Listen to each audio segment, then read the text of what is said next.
Equity Mate. I will say this about investing. Everything you do learn is cumulative. What I learned at 20 is useful. Equity Mate. Welcome to another episode of Equity Mates, a podcast where we'll help you learn to invest in 20 minutes or less. We break down the world of investing from beginning to dividend so that you can hopefully make some returns. My name's Bryce, and as always, I'm joined by my equity buddy, Ren. How are you going, bro? I'm very good, Bryce. How are you? As always, can't complain. Let's get stuck straight into our part 2 of Ask Us Anything for the month of February. We've had a bunch of questions come in, some really good ones that have got us thinking, looking up some new concepts, and to keep with our theme of trying to help people learn to invest in 20 minutes or less, we've had to split this out. So let's continue. Part 2, I'll start. I've got a question for you coming in hot from Justin. He wants to know about financial advisors. There you go. Just about them in general, or?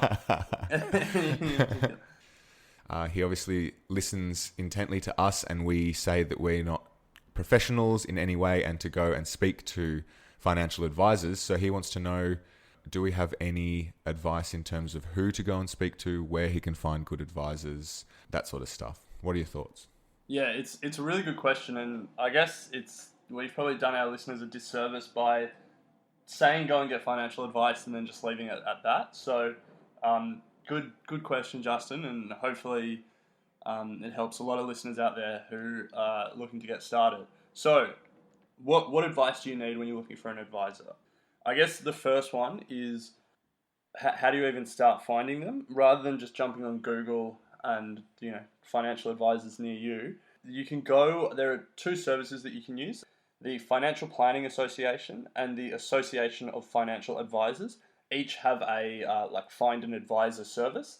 So they're probably a really good place to start because you at least know that they're part of these associations and they have met some minimum criteria in terms of qualifications and stuff like that.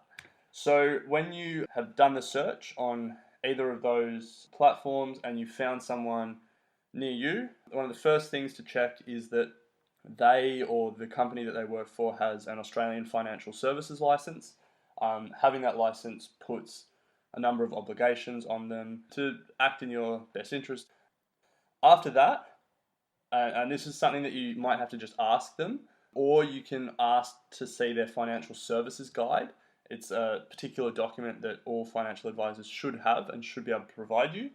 But the most important thing to check is how they make their money. What you want is an advisor whose incentives are aligned with you. You want them to make money if you make money. What you don't want is they make money if they sell a particular product or service to you, or if they make money even if you have a shocking year and you don't make a lot of money in the market. So make sure your incentives are aligned. If they make a commission on selling, in-house products, if they work for a bank and they get a commission every time they put you in the bank's financial products, that means that your incentives aren't aligned with theirs. That might not be a deal breaker, but you just have to be very aware of how they make money. And the other thing is, if they are recommending products that, sort of in-house products, you do need to check and make sure that the fees are in line with the market and that there's not, the reason that they're recommending it is because they think it's in your best interest. So that's probably the 3 big tips I would say. Use one of these search services, Financial Planning Association or Association of Financial Advisors. That's a good starting point. Make sure they have an Australian financial services license. And then number 3 is look at their financial services guide, a document that they can give you, and see how they make their money. And make sure they only make money when you make money. Nice. Okay. Love it. Yeah. Have you ever used a financial advisor? I haven't.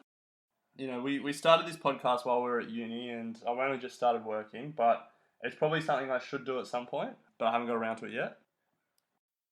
All right, one for you, Bryce. Now, we're getting a lot of interest in the US market, and that might be because we are running Australia's largest student trading competition Yes.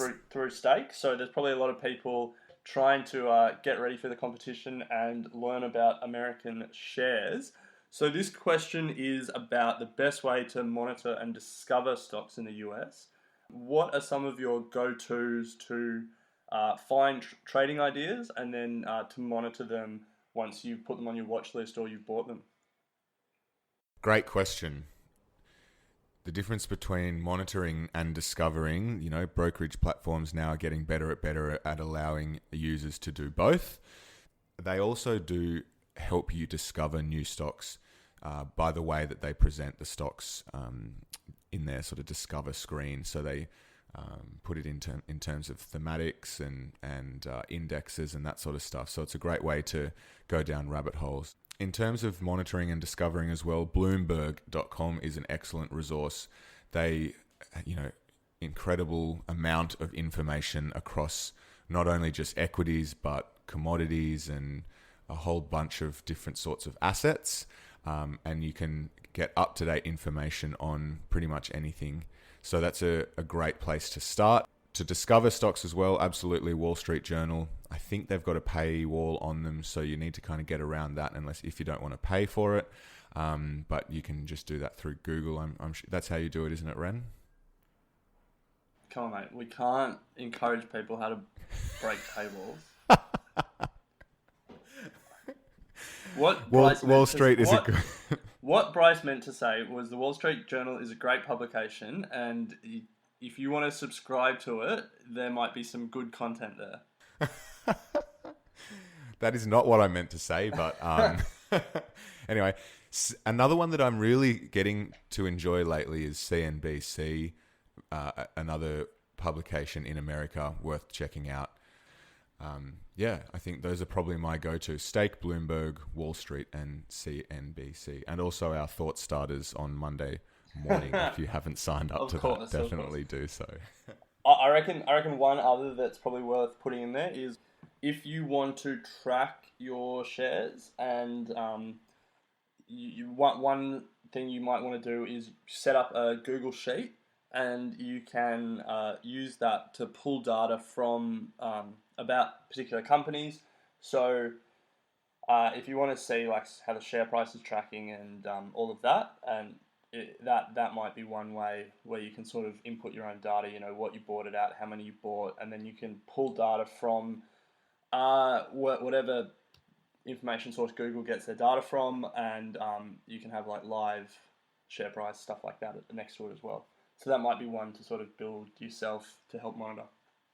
Yeah, nice. All right, Ren, we've got one for you. This one is keeping on sort of the theme of tracking. This listener wants to implement two different sorts of investing strategies so he can monitor how they go, or she, and wants to know if you can split a portfolio in two separate portfolios through CommSec in order to track neatly. Yeah, it's a good question. Now I accidentally have done this with my CommSec, and it's because I have a CommSec account with a particular portfolio number and all that. And then I also, when MyWealth was a thing back in the day, I had a MyWealth account with Commonwealth Bank, and then they merged the two. So now I have two separate CommSec accounts. So sorry, one CommSec account, but two portfolios. So I've actually lucked into this, and I don't actually use the second one, but this question's given me an idea that maybe I should and maximize the value of having it. In terms of deliberately setting this out rather than accidentally have it happen, I don't think there's functionality to do it. I think if people could set up multiple accounts under the same client ID and stuff, I think it might get complicated from the bank's perspective and maybe from the ASX's perspective as well. But in saying that, I'm not 100% sure of that. You could potentially ask CommSec customer support and they might be able to help you out. One suggestion, if you can't do it through your brokerage platform, you could, similar to what we were saying in the last question, you could set up a Google Sheet with the companies that you bought for each, and separated by each strategy, with the details on, buy price, how much, when, And then you can pull some live data in as well, so you can see how the portfolios are tracking. Each company's profit and loss overall, how each portfolio is going. So if you can't do it through your brokerage platform, I reckon that's something you could definitely set up and monitor with a Google Sheet or with an Excel document. For me, I think the process of separately writing it out in a separate document and tracking it probably helps me formalize my thoughts a little bit more and makes me really think about it rather than just passively looking at it on a brokerage summary. Absolutely, yeah. My answer is exactly that. I'd be doing it through spreadsheets just because you get a bit more into the detail. Yeah, but I think it's a good idea, and it's good that the question is looking to try a few different strategies. I think in their question they said Ray Dalio's all-weather portfolio and then Joel Greenblatt's portfolio as well. Yeah. So, look, it's good that you're trying these things, and you're probably not going to find two smarter people to emulate rather than Ray Dalio and Joel Greenblatt. So, well done. Yeah. All right, question for you. What have we got? All right, this one is not about investing in markets, but it's about investing in startups. So there is a big trend at the moment in equity crowdfunding platforms. There's a lot of companies that have sprung up recently and have got regulatory approval. So the questioner wants to know what are the pros and cons of these? Are there hidden costs that investors should look out for? And what would be the investment model? Like, how do you invest in these things? Great question, Georgia. And I love these startups that are helping startups. I think, as the ASX each year has progressively less and less companies to invest in, looking to the private equity market is another really good option for investors to diversify and get access to some businesses that are in the early stage and might do really well or might not. And yeah, there's this big increase in crowdfunding, which for anyone who isn't quite sure what that means, essentially there's a business that is looking to raise money, and these crowdfunding businesses allow retail investors, just like you and I, Ren, to invest small amounts privately into these companies to help them achieve whatever they need to achieve with that money. So the good news is, and one of the pros for these is that usually you can invest with small amounts of money. You don't have to go in with hundreds of thousands. For example, Equitize, which is probably the platform that I prefer out of all of them, is a minimum investment of $50. So you can, I remember I was actually looking at one that was a gin company over in Western Australia. They were looking to raise 700,000 or thereabouts, and for that one there was a minimum buy-in. I think it was 1,000 or so. That was stipulated by the company, but there's some really cool little companies that you can invest in. So a pro is that you don't need large amounts of money to invest privately in these companies. I guess a con is that you lose liquidity when you invest into these sorts of businesses, more so than with stocks, because if you want to get your money back, you either need to wait for the company to go into an IPO or to be sold on, and then you get your stock paid out. You can sell through some of the platforms. You can sell your share in the company to other people willing to take it on, but I think that functionality is somewhat limited to just a couple of them. So that's something to consider. If you think you would need the money quickly after investing, then it's probably not the best option to invest in these private companies, because you might have to be sitting that money in there for a number of years until the company's sold or it goes public. But yeah, in terms of hidden costs, from what I can see, the platforms are pretty straightforward. You just sign up, choose the companies that you're interested in investing in, and then if there is a minimum placement, you'd need to just do the minimum placement. But in terms of ongoing costs, from what I could see, there weren't too many. So I think it's a great opportunity for investors to diversify, and there are a few limits on sort of how much you can invest if you are a retail investor, just so you don't take too much control of the company, I guess. But certainly go and check them out. Equity crowdfunding platforms, I think they're awesome. So I want to, I don't want to pour cold water on what you're saying, but I sort of have the opposite view. Okay. I actually really worry about how popular venture capital has become as an investment option and an asset class, and I think there's probably a few reasons to be concerned about the willingness of retail investors to get into venture capital. I think deal flow will go through the big guys first. The companies that are crowdfunding their platforms, that are crowdfunding their rounds, there's probably a reason for that. And potentially it's just the return isn't large enough. But, if a big venture capital firm could fund or wanted to fund a seed round, I don't think these guys would then be going and crowdfunding it instead. So I think I'm just a little bit nervous. I think in every iteration of the stock market, there's a sort of hyped asset class. In the mid-2000s, before '08, it was hedge fund. Every rich and successful person wanted to start their own hedge fund, and then a lot of them collapsed in 2008. I think if you think about what people want to do now, every man and his dog is a venture capitalist, and they're looking to invest in startups, and that would concern me a little bit. So don't get me wrong, investing in venture capital, the potential returns are very large, and there are obviously lots of examples, especially coming out of America, where that has been the case. But just make sure you're valuing it like you would any other investment. Some of them won't be making revenue yet, so that becomes difficult to value.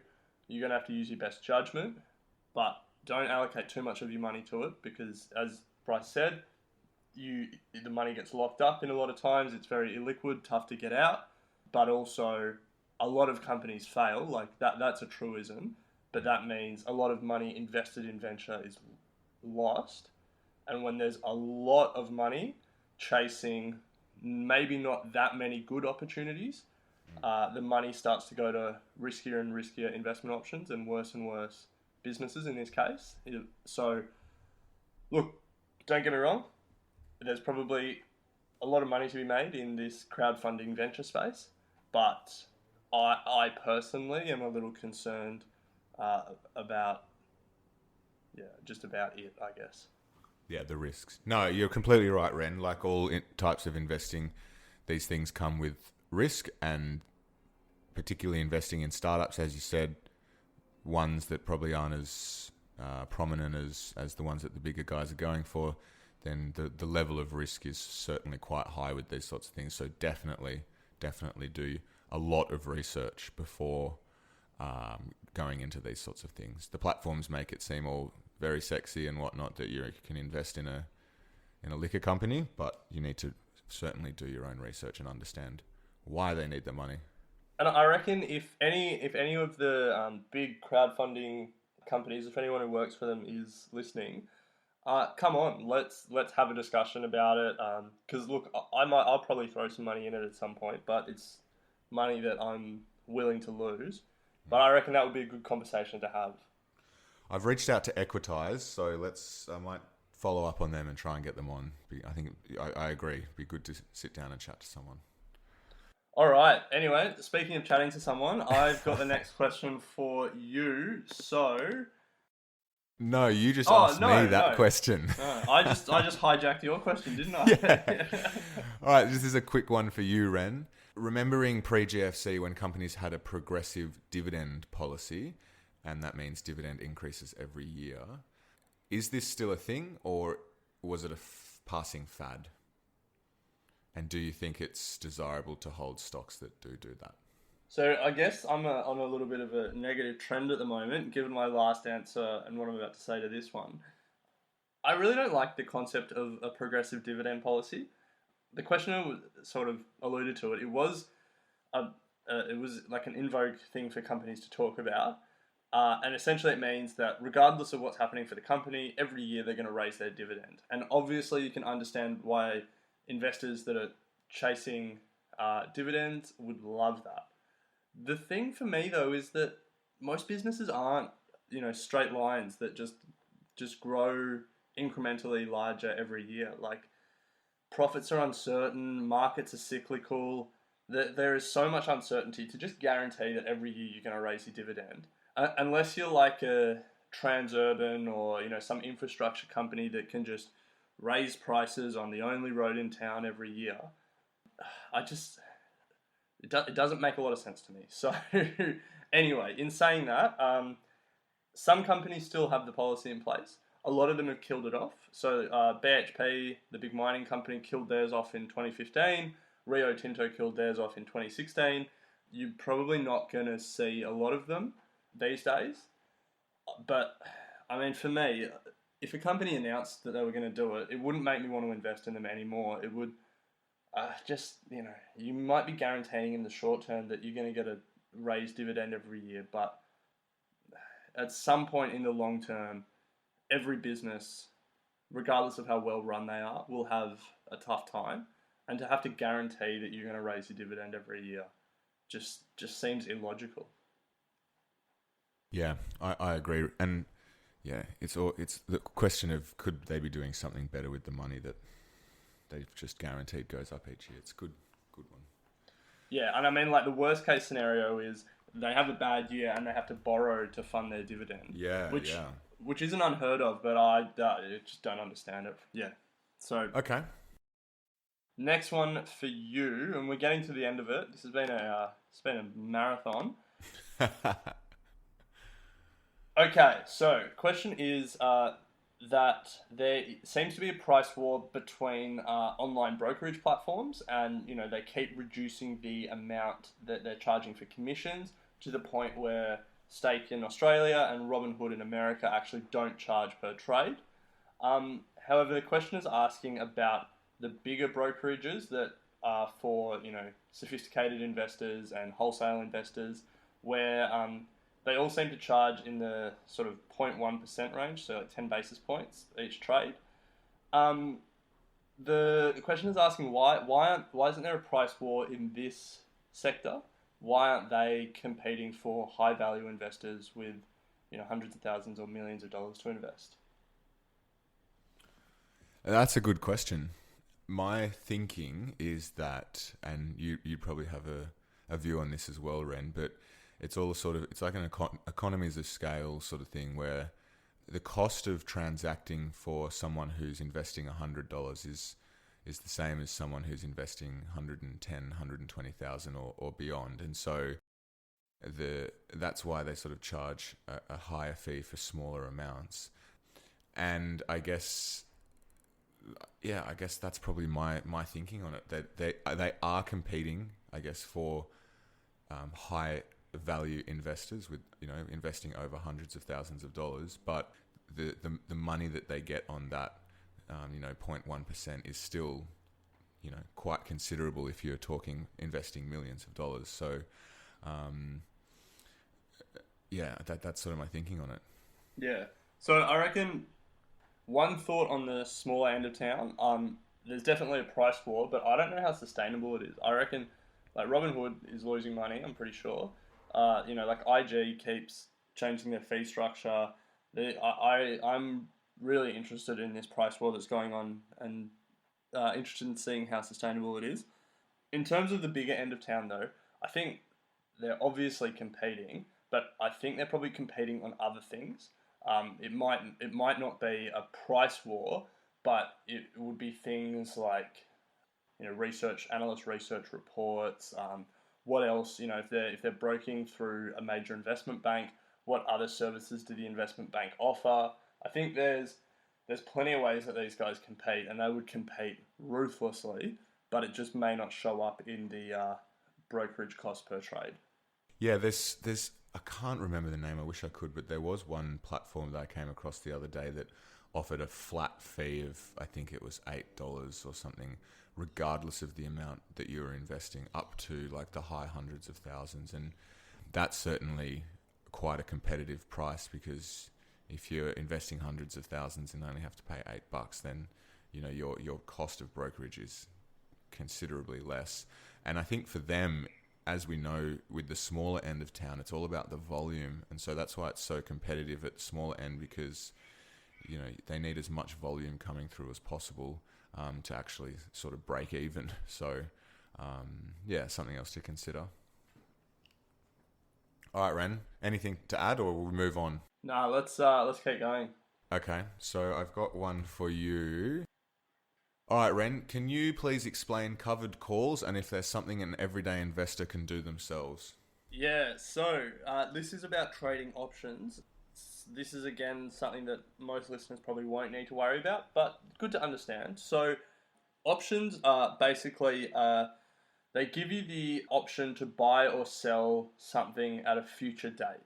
That's why they're options, because you have the option to do it. You don't have to do it, but you're buying the option to do it.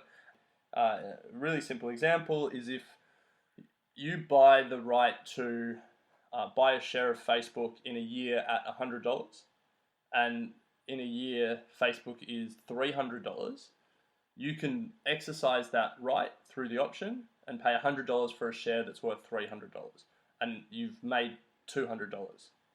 On the other hand, is if Facebook is worth $50 in a year and you have the option to buy it at $100, you'd be an idiot to exercise that option, because you could just buy it for half the price in the open market, and so that option will expire, and whatever you paid to have that option, you'll lose. So that is in a nutshell how options work. You can buy or sell options. The listener specifically asked about covered calls. So the idea of a covered is when you're trading options and you actually own the stock. And the opposite of that is naked options, where you don't actually own the stock. So if we use my Facebook example, if I was looking for an option to sell Facebook in a year, it would be a covered option. If I owned Facebook, so I could cover it, it would be a naked option if I didn't own Facebook. So in a year, if I decided to make that trade, I would have to go and get a share of Facebook to then exercise it.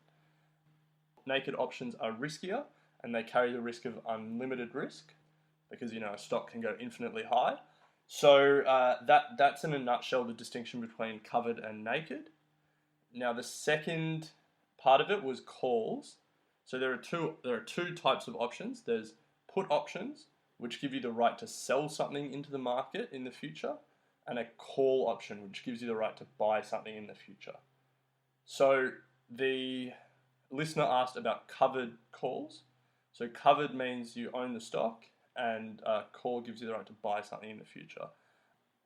I reckon we don't want to go too much further down the rabbit hole in terms of options, but maybe we'll include a link in the show notes in case you want to understand them more. Yeah, good idea. All right, for most people, don't worry about it.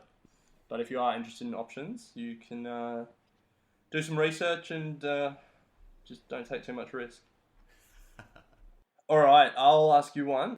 There's a listener who works at a big mining company and has the option to invest in an employee share plan. And if they hold the shares for 3 years, the company will double the amount they invested. So let's say you put $5,000 into the company's shares through the employee share scheme, and you held it for 3 years. At the end of those 3 years, the company would match you and put $5,000 in for you. So, what do you reckon? Is it worth doing? If you were in their shoes, Bryce, would you do it?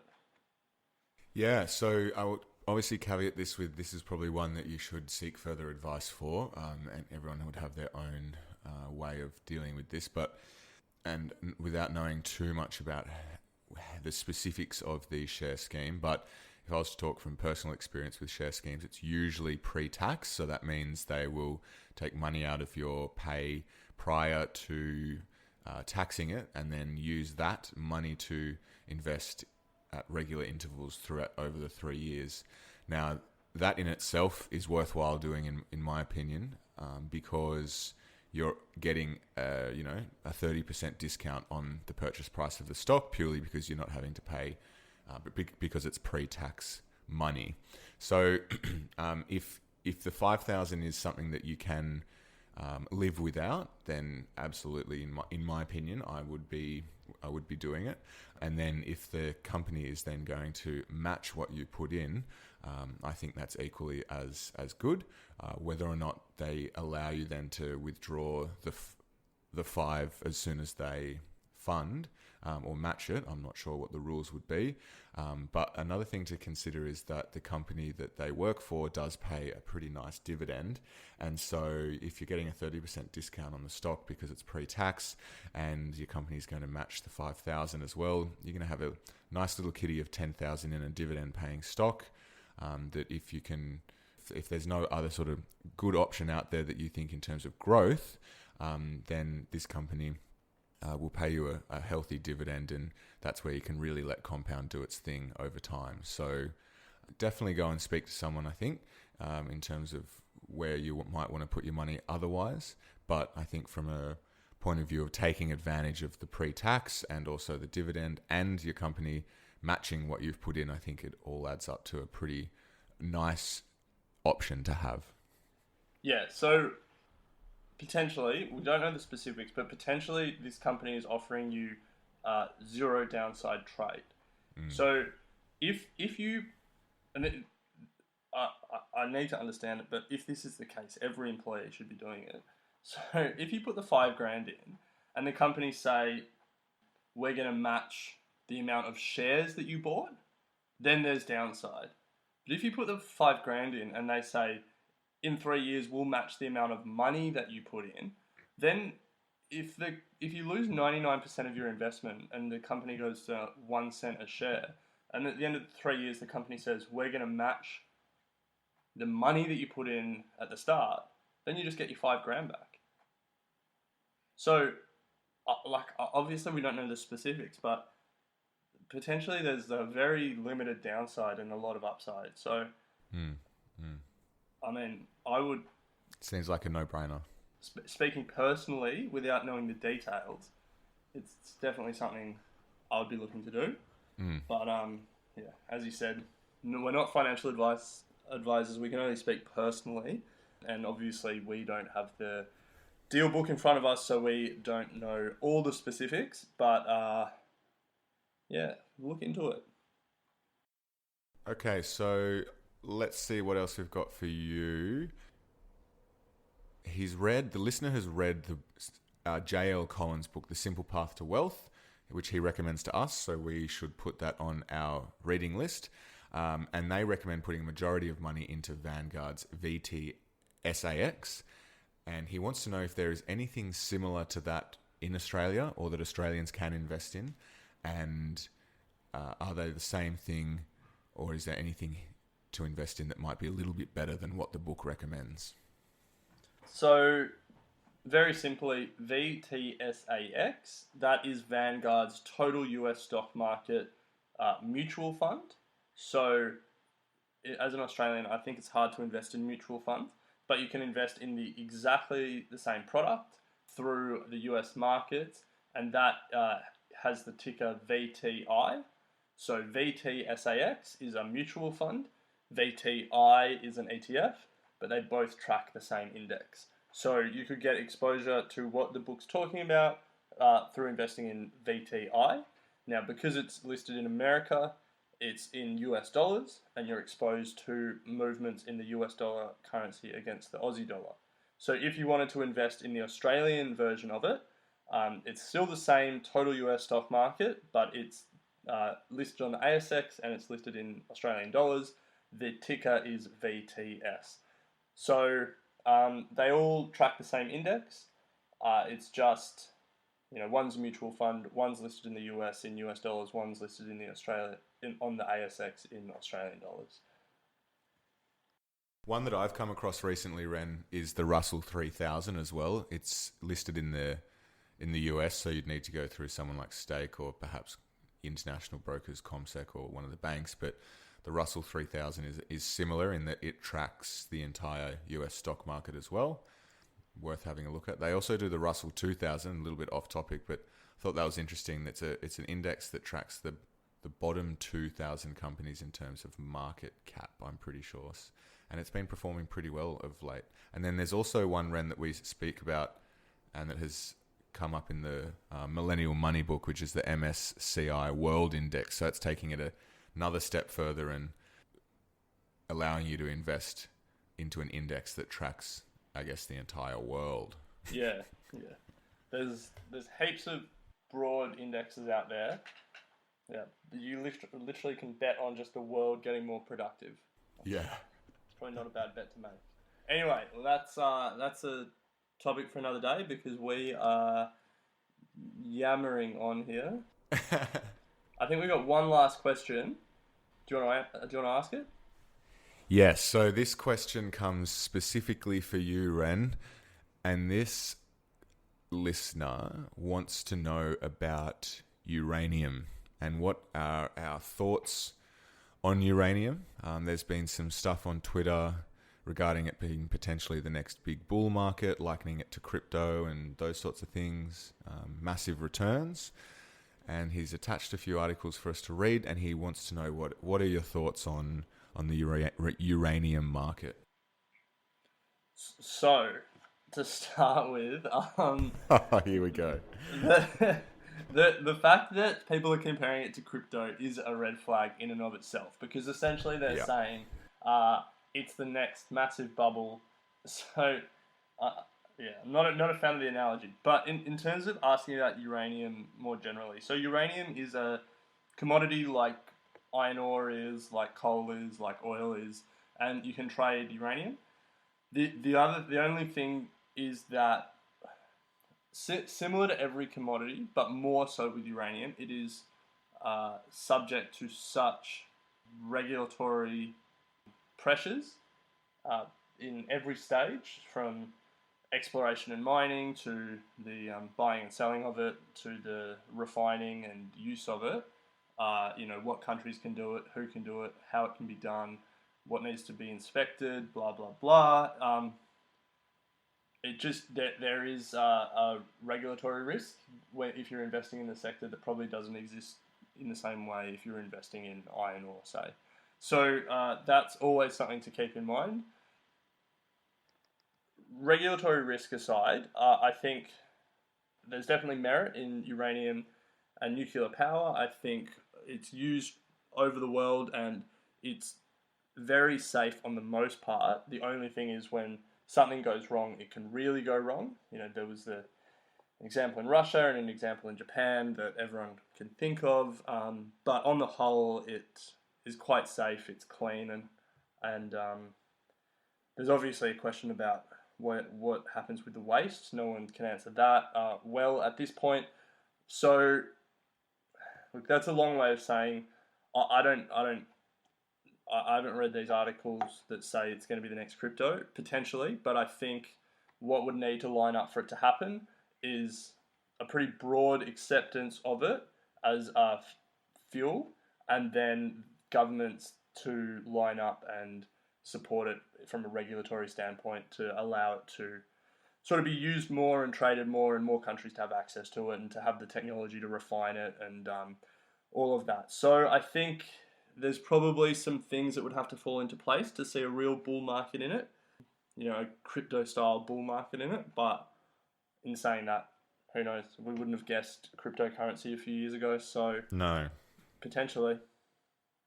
But sorry, I think if you want to invest in it, think of it as, think of the supply chain of uranium similar to you think of the supply chain of any other commodity. Think about where people make money and how that money is made and what would be a good long-term investment.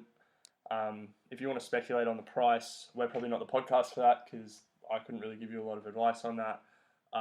But yeah, I think if you're thinking about investing in it, your investment research and thesis and valuation shouldn't really deviate much from investigating any other commodity business. Agreed. All right, Ren. Well, that brings us to the end of Ask Us Anything for February 2019. A massive one.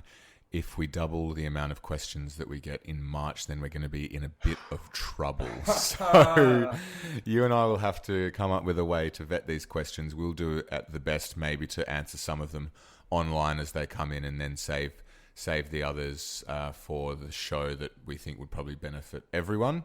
So you and I will discuss that off air.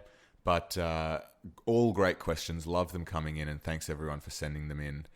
Now, what I do want to say, Ren, is that as of next week, we've got one more episode in our normal schedule to come next Thursday, and then we will be kicking off Australia's Next Top Trader on March the 11th, Monday. And the way that we're going to be doing that is releasing a whole bunch of content for everyone, and that's going to be through video and through podcast, and we will be releasing a podcast each day for the first sort of 15 days of the competition or thereabouts.